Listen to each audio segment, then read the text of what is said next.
Hello and welcome into the newest episode of Pat's Latest. I'm your host, Mike Gambardella, and I hope that you all enjoyed a happy and healthy Memorial Day weekend. That means the summer is almost here, and the Patriots roster is certainly starting to finally take shape. There could be a big running back surprise for the Patriots, in addition to the cornerback position becoming more clear, as well as one of the Patriots' top players on a star rookie and an injury that could throw a monkey wrench into the plans on the offensive line. Before we get into everything, make sure you go down and subscribe for the channel. Get in the comments and let us know what you think about the Pats roster so far and who could be the surprise member of the 53-man roster. Give us a like if you like what you hear, and make sure you go back and check out all of our old episodes to get caught up on everything New England Patriots. We start today looking at that running back position. An undrafted free agent, Lan Larison, already making a big impact for the New England Patriots. It's someone who we prioritized, as well did the Patriots, as an undrafted free agent, giving a sizable signing bonus to Larison to ensure that he made it onto the 91 man roster with the International Pathway Program player there for the Patriots here this year. But Larison, who has a fantastic highlight reel and just was an absolute producer at UC Davis, go and check out him on X. Just search his name, and you'll be impressed with what he's been able to do. And it's not only that, it's what he can potentially do in Josh McDaniels' offense. He is already drawing comparisons to players like Rex Burkhead and is a big reason why the Patriots probably are not talking to guys who are currently free agents right now. Nick Chubb, who was one of the best running backs in the NFL and unfortunately working his way back from some serious injury, but is out there and available, as is J.K. Dobbins, who at just 26 years old and coming back from injuries himself could be a big addition. But I think for the Patriots, looking at what Ramondre Stevenson is and should be in a bounce back year, and then looking at what Travion Henderson is going to do for this offense and the huge wrinkle that it brings.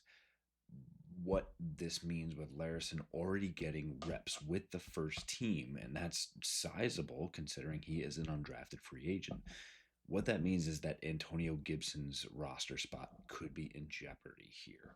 And for Larison, who will probably play on special teams, it gives you more flexibility with the rest of your roster. And somebody like another undrafted free agent, Brock Lampy, who as a tight end, I would expect to fight with Jaheim Bell to make this roster.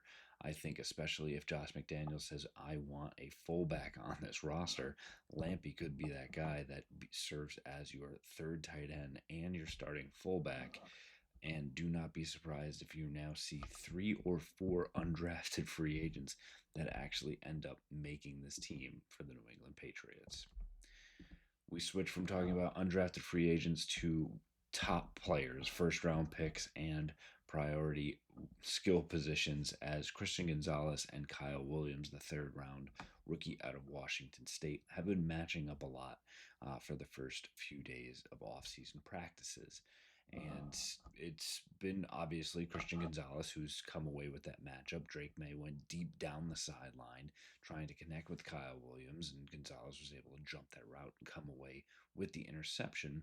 But what this means is twofold, is that Kyle Williams, the rookie, is already on the field playing with Drake May, and that in spite of having Christian Gonzalez being in shadow coverage for Kyle Williams, Drake May is willing to throw a deep ball his way. So, two very good things going Kyle Williams' way. And I think when you start to look at how this wide receiver position starts to shake out, it becomes a little bit more clear. I think Stephon Diggs is your number one. He may have to miss sometime at the beginning of the season. Don't expect him to play in the preseason, and we'll see how he progresses if he's ready for week one.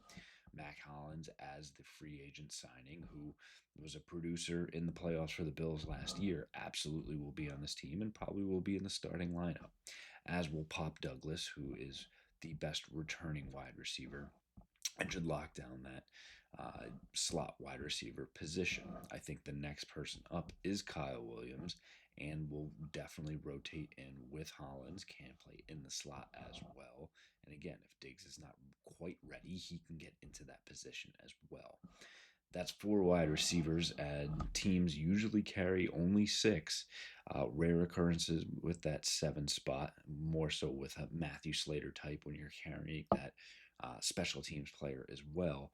I think Jalen Polk, who has come down with some flash plays here in practice, has enough cachet, let's say, to be able to make this roster at your number five. That leaves the number six spot for me being fought over by Javon Baker, the fourth rounder out of UCF last year, and Efton Chisholm, the undrafted wide receiver out of Eastern Kentucky, battling for that sixth spot. That means that Kendrick Bourne likely will be a cut candidate as I project the roster here right now. Additionally, they will be looking to trade Keyshawn Boutte as they did before and during the NFL draft.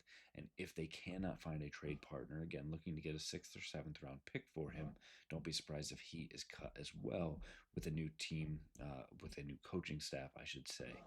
New team when half the roster is new as well.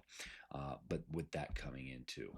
Again, this I think will be a very long, drawn out process in allowing these players to show their ability not only as football players, but ability to pick up Josh McDaniel's system as well. But Kyle Williams is absolutely not only going to be on this team, I think he will be operating ahead of Jalen Polk right now and will be operating in a rotational package with Matt Collins and the starters. And Christian Gonzalez took note of it as well. He talked to the media about Kyle Williams.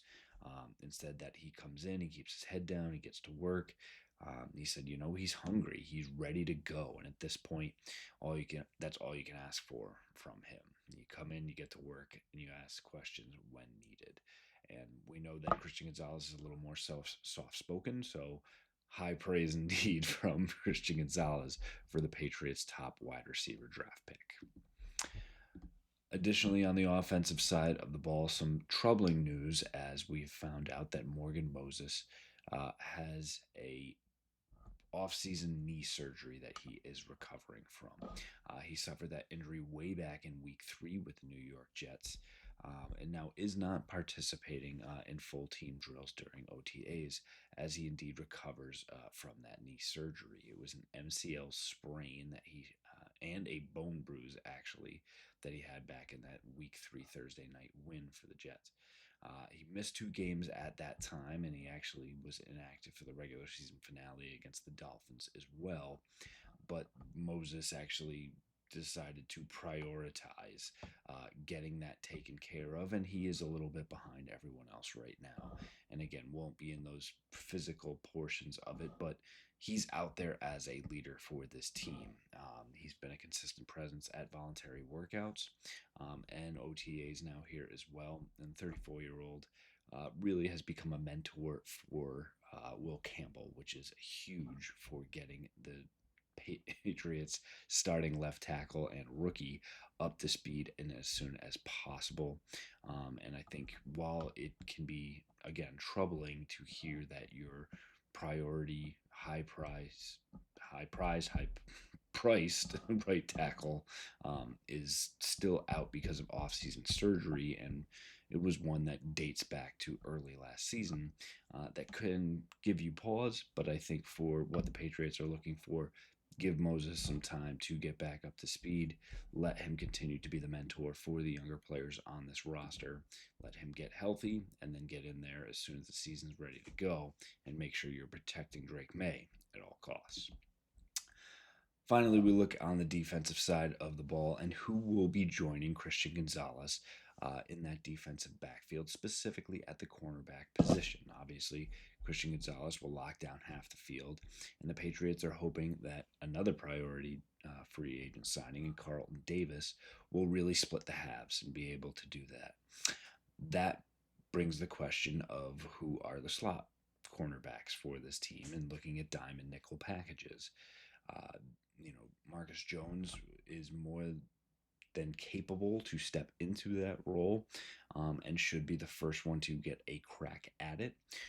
But all accounts has been another cornerback that has really stepped up and been running with the starters and been consistently out there and consistently producing, and that is Alex Austin. He's been getting reps in the slot throughout OTAs, and he's earning himself a lot of playing time. He is in a position battle with Jones, and I think even right now you're looking more at that dime package, but being in there. And I think, again, what the Patriots here are looking for is roster flexibility. And if you can say, hey, we can carry 4 or maybe 5 cornerbacks, Marcus Dial would be the next one up. We know that they are looking at other cornerbacks on the market. Former Lions cornerback Jerry Jacobs came in and went through the paces in a interview last week, and we'll see if anything else comes up. But I think the Patriots being able to say, hey, we'll have 4 or 5 corners we can rely on, and know that they have a lot of depth at the safety position as well, looking at Jabril Peppers, Kyle Duggar, Marcus Epps, Del Pettis, the rookie Woodson coming out of Cal, and obviously Brendan Schooler being there as the special teams ace and being able to step in. That's 6 safeties that the Patriots can potentially see making their roster. That means you'll have to be a little shorter on the cornerback side. But again, saying you have a top 4 that you absolutely believe in and are comfortable with, and potentially Dial on that top 5 as well. It's good to see that Alex Austin, checking into 6'1", 190 pounds, has been consistently on the field, and it's very, very promising that the Patriots are feeling comfortable about that base package, and what else they will do in sub packages, bringing in extra edge rushers, etc., and especially how that defensive tackle spot starts to shape out with Christian Barmore finally returning to health and playing alongside the big money man Milton Williams as well. That'll do it for us here on this episode of Pat's Latest. Again, make sure you get down and subscribe for the channel to get all of the latest updates in your inbox as soon as they happen. Get in the comments and let us know what you think about the Patriots roster and who will be both the surprise addition and potential surprise cut, Kendrick Bourne or potentially someone else. Give us a like if you like what you hear, and go back and check out all those other episodes so you know exactly where the Pats are right now and where they'll be going in the next few weeks before training camp starts in earnest. We'll have it all right here for you. Fight on, Foxborough.